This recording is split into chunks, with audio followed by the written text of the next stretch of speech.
Hello everybody, I'm SJM. Welcome back to some more Don't Starve Together. Continuing with my beginner's style let's play, I guess. First things first here. We made that prestidigitator in the last episode. And now that we are into spring, I do have the ability to shave my beard and not worry about the insulation that it provides. So I've done that so far. So I've collected 8 beard hairs so far from a couple of times that I've shaved. But you can't shave your beard down to nothing if you have something in it. So because I'm at a tier 2 beard right now, as indicated by the length of it here, as well as the 2 slots there, I can shave once more and get a couple, I think 2 more beard hair for this, shaving this layer.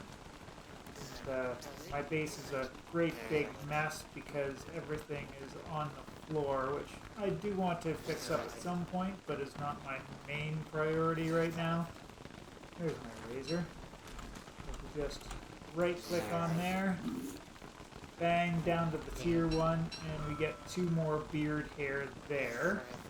Beard hair is important for one of the main things that you want to make out of the prestidigitator, which is going to be, and I'm going to need some boards for this as well.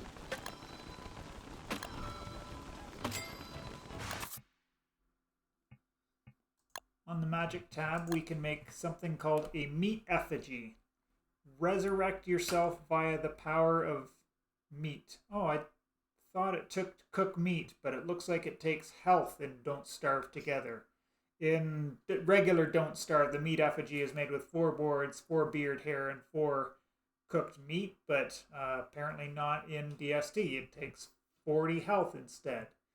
I can do this. Yeah, it did 40 damage to me. Now I have this item which I can put down in my base. Well, we can put it here, that should be fine. And then if I die as a ghost, if I can get back to my base, I can resurrect here by haunting it as when I am in the ghost form.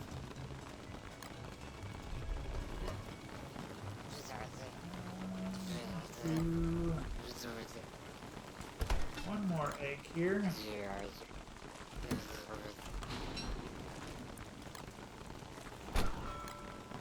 just get another set of bacon and eggs started.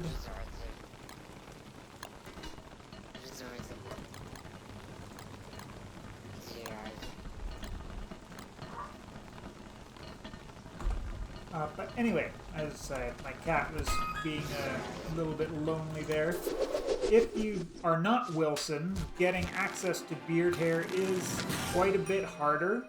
There are ways to get it, notably the beardlings, which the small rabbits transform into when your sanity gets low enough.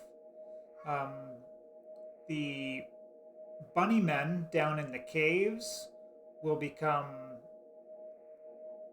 I forget the name of them off the top of my head, but they will give beard hair when you kill them if you let if you're insane enough for them. And the spelunkies, the little monkey things down in the ruins section of the cave during certain phases, and this is getting into a little bit deep into it, but they can give beard hair as well. But those are quite dangerous. So the bunnymen, the insane bunnymen and the insane monkeys are quite dangerous as well. So there's, in DST, there's probably other ways to get beard hair that I don't know about. There's lots of Let's Plays out there or information out there. Probably the wiki, the easiest place to go and find them, but I won't be going over them here. Just wanted to show that off as a good tool for a Wilson beginner player there. So just wanted to talk about some of the main obstacles in spring. Of course, the day count is going higher and higher, so you will get larger and larger waves of hounds. So that is something that you will have to watch out for using the tips that we went over in the last episode, talking about deer clops, just using the environment to help you. There is another item that we can make now that, well, in the wintertime we managed to get quite a few of the hound's teeth. Well, I'm up to 32 here now. One thing we can make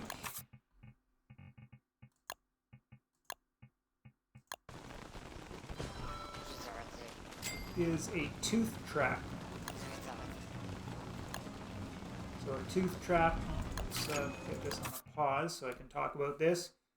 Takes one log, one rope, and one hound's tooth to make for each of them. Now, one tooth trap at a time isn't going to do very much, but if you put down a field of them, say 25, 50 of them, you can set an effective trap where you can just stand in the middle and let all of the hounds come in at you. And if they get hit by, I think it's 3 or 4 of these tooth traps, will kill them. So if you're in the middle, then they come through the field at you, then you can have that as a way to protect yourself from large amounts of hounds. Just with the way they're placed and everything, hounds can get through it without dying, so you may have to do a little bit of kiting here or there on 1 or 2 of them. But that is one of the easier beginner things to do to get yourself protection from hounds. With my base location here, I of course have access to the beefalo herds, but in the springtime we have to be really careful because they are in mating. And we can tell that because they will have red bums. And if you get close to them, they will automatically aggro onto you. Because spring is such a long season, I started with 1 beefalo in this section of the herd, and we're now up to 4 adults and 3 babies there. So the beefalos can get quite out of hand quite quickly, and you can get very large herds of them.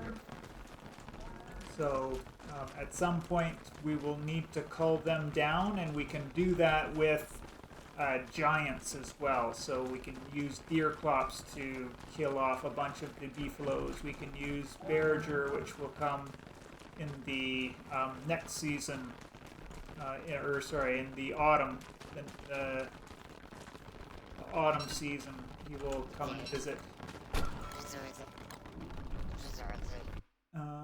Train of thought. Yes, so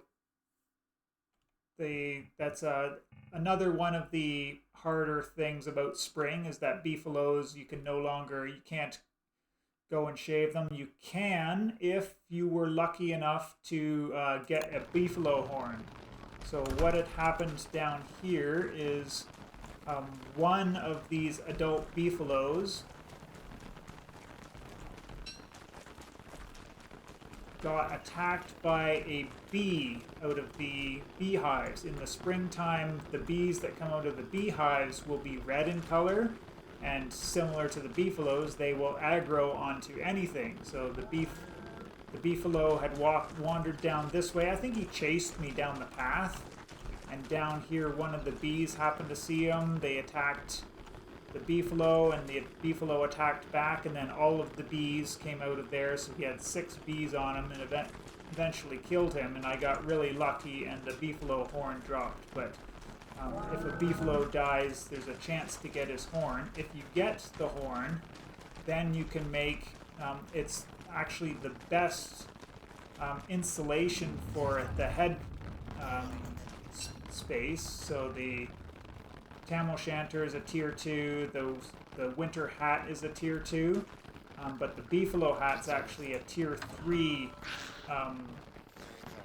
thermal protection, similarly to the puffy vest there. We can just go in here, we can go to winter items, beefalo hat, we can make one of these. Even though I don't need the thermal protection that it provides right now, if we wear a beefalo hat while we are close by the ornery beefalos, they no longer attack anymore.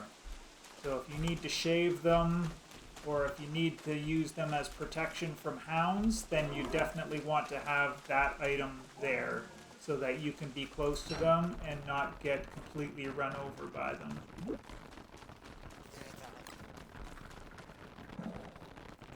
Just drop that there. I don't need it right now.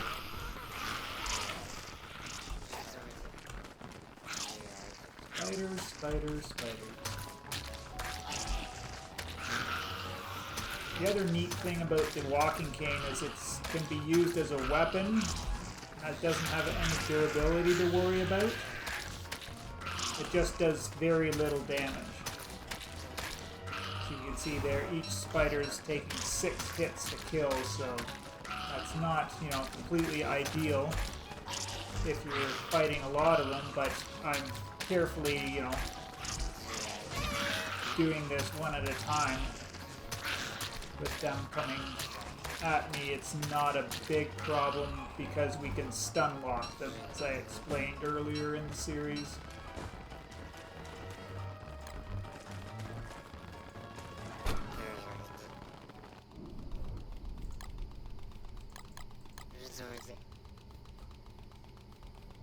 Yeah, 4 should be enough. I'm missing a little bit of health here, so I think I'm gonna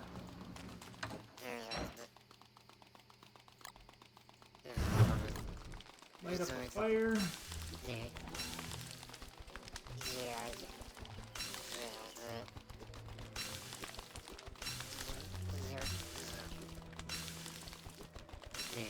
Cook up a little bit more of this trail mix.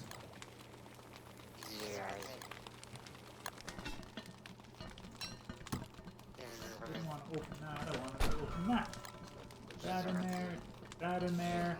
I've got so much food at this point, I've been turning my meat as it gets close to rotting into morsels, just to have that last a little bit longer. Where did it all go? Those two right there.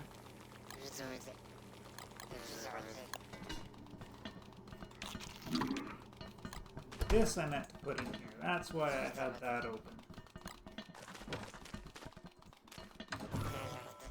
Try and keep it organized, but that's not always working out for me here.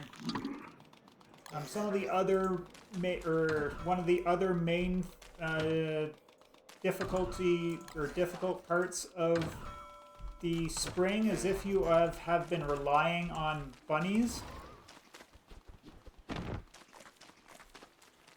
then all of the rabbit holes collapse in the springtime, so you don't have easy access to those ones there. This is actually a mole worm hole because I was going to make a set of moggles, but I couldn't get a glowberry just yet because I haven't been able to spawn any depth worms. But that's those are mole worms, not bunnies. So if you've been relying on those for easy meat, then you won't have access to those. You could always dig them up, but then you won't have access to them for the other 3 seasons. So that's not always the best option, right? Actually, my eyebrella's getting really low there, so let's make sure that we repair that. So that'll do, fix it up a little bit enough. We definitely don't want to lose that because that's a very expensive piece of equipment right there, taking the deer clops eyeballs actually make, right? So we talked about the killer bees, we talked about the rabbits disappearing, the ornery buffaloes, all of the wetness and the lightning. Those are all the main things that we do need to worry about in the springtime. Alongside, you know, the hound waves getting a little bit harder. What I did, I finished exploring all of the overworld, and well, except for this splotch there could be something hiding in there that might be interesting and important, but and I also did a little bit of exploring down in the caves, because I'll be spending my summer down there. You can stay on the surface for summer, but you will just have to deal with the antlion attacks. In this desert here, so not the one that has the lava pools and the dragonfly, but the other one that has the oasis desert, there is a boss that spawns in here in the summertime, and you don't have to go and kill him, but if he survives long enough and you don't appease him by giving him gifts, then he will cause sinkholes in the world centered around you every so often, every couple of days type of thing, and they slow you down and they will wreck your structures if you happen to be in your base when he comes. So a good way to avoid that is to be down in the caves, and then that way you don't have to worry about the heat of the summer either. So for spending the time in the summer in the caves, I have been starting to pre-craft some items that we're going to need to set up another base, right? So I've got an extra crock pot pre-crafted already. I do need to get some more charcoal so I can make a second if I want a second one. We can also do another fridge. Can't hurt to have an extra ice box when we go down there. We may as well have access to another chest pre-crafted so that we've got a little bit of storage when we go down there. Yeah, just having the things that you would need. I think the other thing to talk about for summer prep is getting our cooling items sorted out. So in here under summer items, there are 2 campfires that will cool you down instead of heating you up. So there's an endothermic fire. This is the campfire variant. So you'll place this, it'll act just like a campfire. And there is also a endothermic fire pit. This requires 2 niter, which we get out of the boulders that don't have the gold streaks in them. 4 cut stone and 2 electrical doodads, so it'll take in total 6 cut stone, right? Because we need to make the 2 doodads. So let's throw that together now while we can.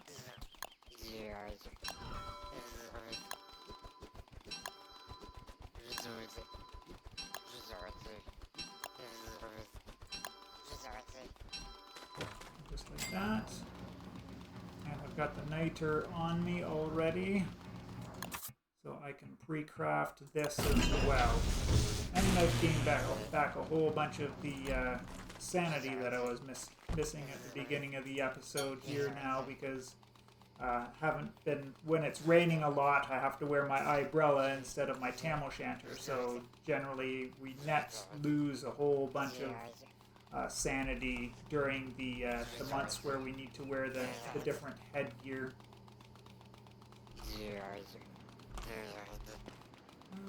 What else do we want to talk about here? Let me throw it on a quick pause and rack my brains for a minute or two. Did a little bit of an oopsie there. I thought I unpaused the recording. It's unpaused now, I see, but I did a little bit of explaining about the caves, but I'll have to redo that again for the next episode, because obviously while down there I didn't unpause, and we did a whole bunch of talking. I did take a hammer down and break some of the bunny hutches, rabbit hutches that are down there. Rabbits are very similar to the pigmen in the, but you only find them down in the caves. But I did use the hammer to break up 2 of their huts to get the ingredients I needed to craft one of them up here on the surface. So under the structures tab, we should be able to find it. That's a punching bag. There we go. Rabbit hutch. 4 boards, 10 carrots, and 4 bunny puffs. You can get bunny puffs from breaking down the rabbit hutches, or as it's a rare drop from killing bunnymen if you're so brave to try and do so. But as a general rule, yeah, just breaking the bunny hutches will get you that.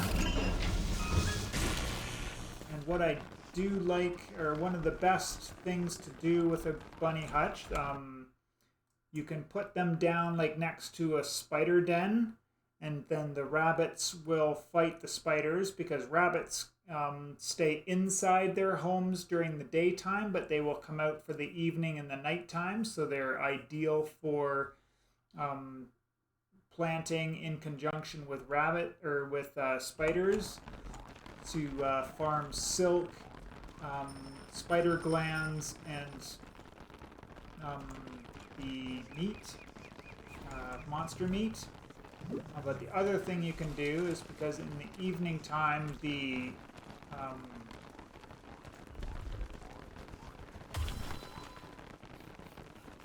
basilisks come out of the sinkhole.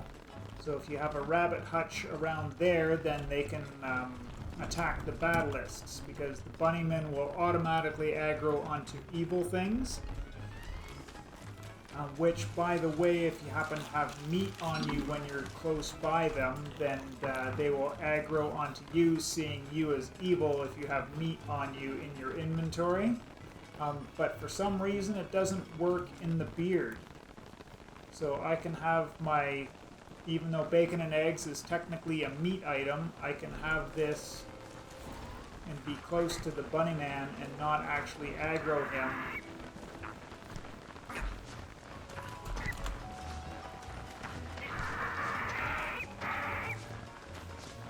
Help him out quickly so he's not distracted by basilisks. We can demonstrate.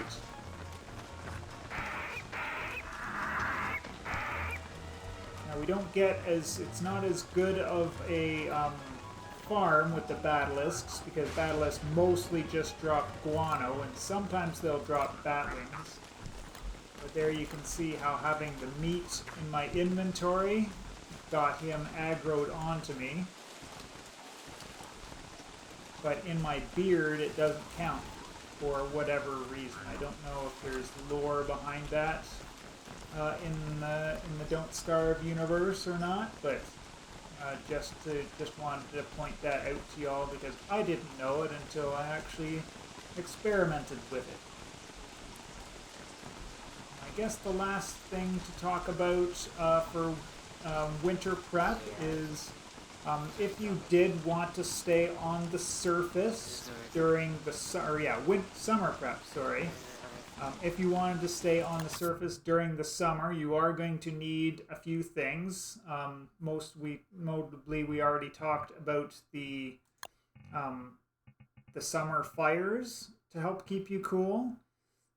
You can also use the thermal stone. If you put it into the refrigerator, then it will go blue. When it's this light blue color instead of the white color, then it will cool you much the same way as the dark red thermal stone will heat you up. Now it's not great if you've got the cooling clothing, so we'll talk about that because it is much more efficient. So the Ibrella is your primary. No, we've got hounds coming, so let's go grab our beefalo hat so we can have some protection from these doggos that are on their way. But I guess we're going to have this on a pause anyways, if we're just looking in the crafting section here. Yeah. The Ibrella is a cooling item. It's the best one to have on your head. On the body part, we can make a summer frest. So that would take a rope, a crimson feather, which you can get by killing red birds. You would have to get one in a trap and then murder it to get a red feather, or have you can also get red feathers out of tumbleweeds if you've been doing any of that around the desert. And then the pig skins, of course. But my preferred summer clothing piece, I don't see it there. Probably because I've got to be close to the crafting station to be able to see it. So we'll talk about it later, but it's a flower shirt. In the summertime, in the Dragonfly Desert, these... Actually, I think you can get the cactus flowers out of both of them, but in the summertime, the cactuses will give you a cactus flower when you pick it, in addition to the cactus flesh, which you can cook and eat for sanity regeneration. It's one of the best sanity regaining foods, is just cooked cactus. So that's another thing that those can be used for, but you get the flowers from there, as well as some paper, which is made from the reeds from the desert, which is, or not the desert, sorry, the swamp. So you definitely need to pick out of those. I think we need 12 reeds to make 3 paper. And the last one, I think it's silk. So some silk, some paper, and some cactus flowers can make you a floral shirt, which is a tier 3 cooling item. Similar to a hambat, it doesn't have, it has freshness and not durability. So that will last you for, I think, 13 of the 16 days that summer lasts. So if you're so inclined to make that item, it's fairly easy to make. Just costing you a little bit of health when you pick the cactus to get the cactus flowers, which we can regain in a few different ways. And then the other big problem that you'll have to deal with is the antlion. Going into this desert during the summertime, you'll encounter a dust storm. And you'll have extremely limited visibility, so you won't be able to see most of the screen. You'll just have a small circle around you that you can see, sort of like at night. And you will move really, really slow. To alleviate that, you can make some goggles, but you have to fish that out of the water that appears in the oasis. So this little set piece here is dried up during the spring, winter, and fall seasons, but in the summer it will become wet and it will be a pond. You can make a fishing pole, which takes silk and twigs, not too hard. There's also a fishing pole as a boon in the oasis as well, and you have to fish it. Go fishing in there. When you catch one of the presents, you can open it up. You'll either get a fish or you can get a blueprint to make the goggles that you can then prototype, craft them up, and then you'll be able to see and move normally through this oasis. And then you have to find the antlion and you have to bring him presents. I don't know what the presents are. I've fought the antlion a couple of times, but that's a pretty tricky fight in itself. So that's why for me, in my first summer here, I'm going to choose to just make a base down in the caves, because I'm a little more comfortable down in the caves, being a long time Don't Starve player. So just yeah, that's my thinking on that there. So I think we should probably wrap this one up about here. Oh, got a little bit too close, but that's fine. Just run long enough, and he'll de-aggro soon enough. Oh, they killed Chester. Ah, too funny.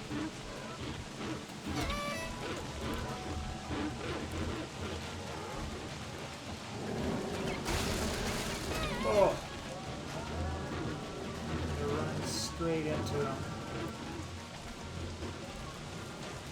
But yeah, just keep running away from the dogs. They'll stop and they'll start barking, and then they re-aggro, and they happen to, unfortunately for them, aggro onto my beefalo friends, which are very happy to kill them. And because I've got my beefalo hat now, I can just walk amongst all of these guys and pick up all of the drops that came out. Oh, we even got super lucky, and we got a blue gem out of the white hound that was in that hound wave attack there.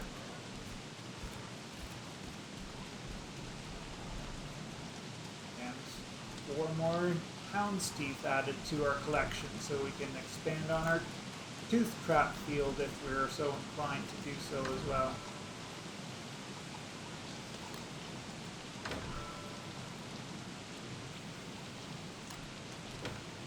Be a couple of days before my Chester respawns, so here we are, day 56. Summer has started. I can tell because of the change in the ambiance in the screen there. So I'm gonna have to get my mosey on and get down to the another present we can open on screen here as well. So I'll have to get myself relocated down into the caves, make my little mini base down there. We'll do a bunch of exploring as well, and we'll pick up and do a caves episode. Probably not ruins, but we'll talk about how to find the ruins, but we'll just focus on surviving down in the caves in itself for the summer season. Obviously, we'll have to do a little bit of time up in the overworld. I guess one of the important things I should talk about as well, we're in the crafting screen here. So in the summertime, when things get really hot, so say, we get day 60 or so, when this initial spring rain or the first summer rain stops, things will start getting really hot up here. This is why we need the cooling clothing and the cooling fires, but things will start smoldering as well. So we will need something called an ice flingomatic, because this will automatically put out fires. It'll also refresh the crops, because these crops will wither up and die as well. So it's really hard to farm those kinds of resources on the overworld in the summer. But this will put out any of the smoldering and stop any fires from spreading. It's a little bit complicated to make. We'll need some ice, which we get from mining the ice boulders that the pangolins spawn. But the ice boulders, if you also happen naturally in rocky biomes. I think I mined all of these ones up here when I was doing my exploration, but there might be some down. Yeah, there's a bunch of ice boulders that had spawned naturally in this rocky biome here. And then all of this ice came from pangolins spawning in the winter time. So just mining up a bunch of that and having it handy. It's not only good to use as filler for making meatballs if you're that kind of a player, or as well for making that ice flingomatic. Also takes 2 gears, so you'll need to kill some more of the clockworks to get those. If your overworld doesn't have more clockworks, then you can visit the junkyard, which is a set piece that looks sort of like this. There's all these junk piles there. The junk piles, they kind of act like tumbleweeds in a way, that you pick from the junk pile and you have a chance to get random things. Gears can be among them, although it's not a super high chance. But tumbleweeds and the junkyard are 2 good sources for getting gears if you don't have the clockwork spawns on your surface and you don't want to go down to the ruins section of the caves to find clockworks, which can be pretty harrowing. Or the no, there isn't any other source of gears that I know of, but there might be in DST. They've added tons of stuff that I haven't been keeping up on, so there could be possibly other ways to get the gears there. And then 2 electrical doodads as well. Anyways, I'll wrap this one up here. I hope you all enjoyed this episode. I appreciate you all for checking it out, and we will see you in the next one.